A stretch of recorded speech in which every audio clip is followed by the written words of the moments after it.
You open your eyes, and the ceiling is gone. No walls, no hum of electricity, just a gray sky stretching over land you don't recognize. Somewhere close, something growls. This is not a dream. This is 100,000 years ago, and you are standing in it barefoot. Your first instinct is to reach for your phone. There is no phone. Your second instinct is to look for a road, a sign, a building, anything built by human hands. There is nothing.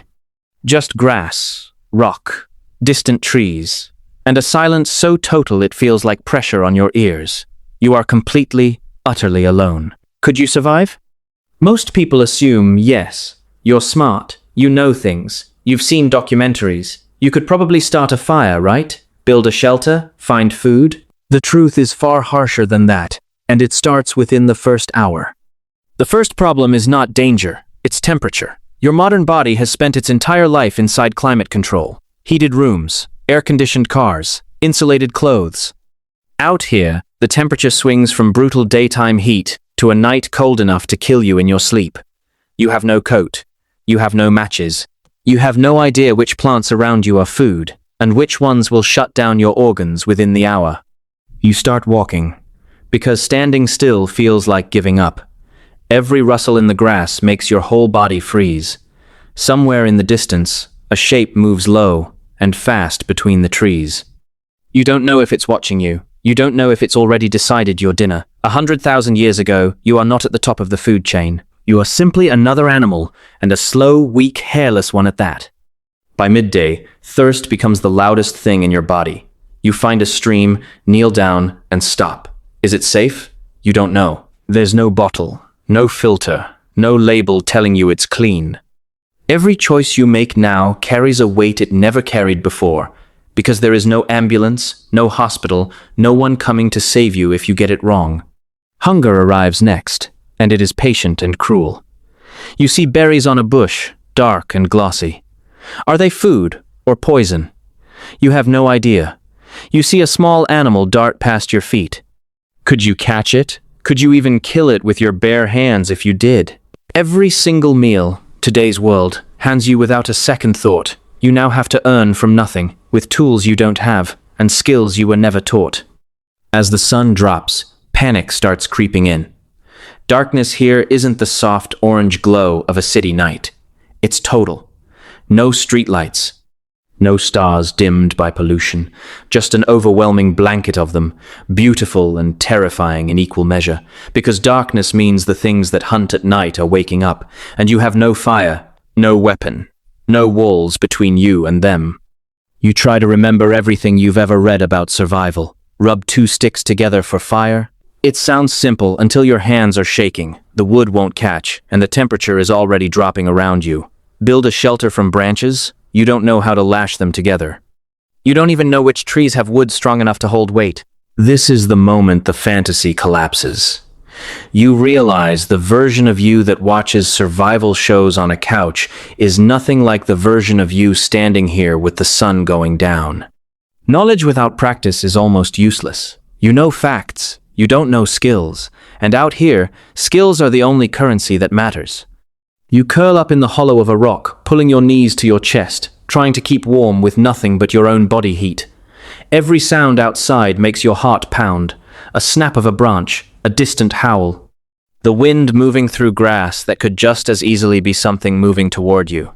Sleep barely comes, and when it does, it's shallow and broken, the kind of sleep where part of your brain refuses to fully shut down. Morning arrives, and you are exhausted, thirsty, and hungrier than you've ever been in your life. And this was only day 1. Here's the part that stings the most. The humans who actually lived here, right now, in this same world, were thriving. Not surviving, thriving. They knew exactly which plants to eat and which to avoid. They could read animal tracks like a language. They could start a fire in minutes.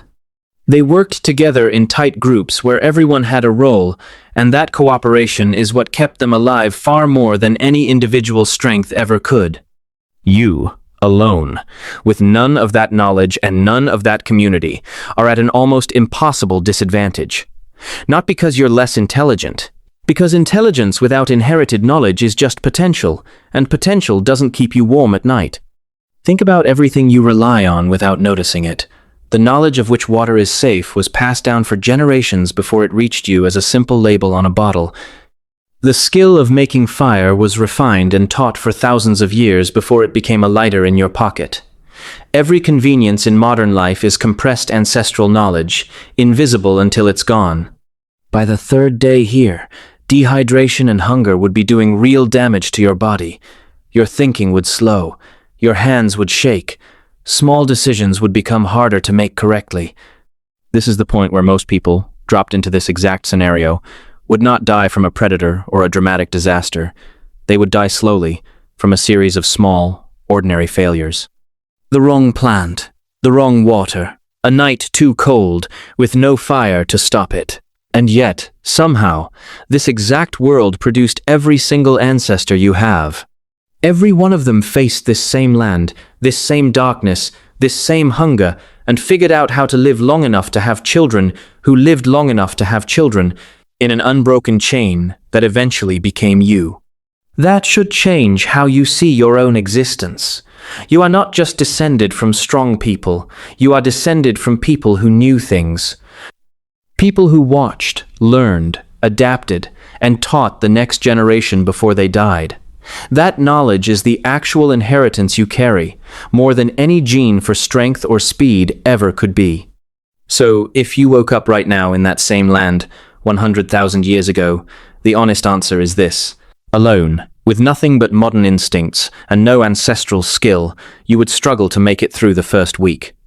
Not because you're weak.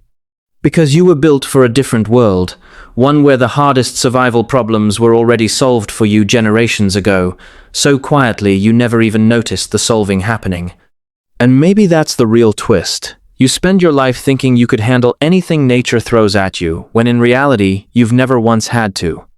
Every day you wake up in a warm room with clean water a few steps away and food you didn't have to hunt, you are living inside the solved version of a problem that once could kill in a single week. The scary part isn't that ancient humans were tougher than you. The scary part is that they weren't. They were just taught things you were never taught. In a world that demanded those lessons or death. You carry their DNA. You just don't carry their knowledge. And somewhere, underneath the phone in your pocket, and the roof over your head, that same fragile, adaptable, barely clothed animal is still in there, still capable of learning. Still capable of surviving. Just badly out of practice, in a world that finally stopped requiring it. Picture it one more time. Not the version where you're a hero who builds a hut by sunset and roasts a rabbit over a perfect fire. The honest version. Shivering under a rock, guessing at water, guessing at food, flinching at every sound in the dark, because your body remembers danger even when your mind has forgotten how to handle it. That flinch is old. Older than cities. Older than language. Older than fire itself. It's the last surviving piece of the world you just woke up in. Now imagine you weren't alone. Imagine 30 of you watching each other's backs, splitting the work of finding water, building shelter, and keeping watch through the night. The odds shift completely. One person against that land is fragile. 30 people, sharing knowledge and effort, become something the land has to respect.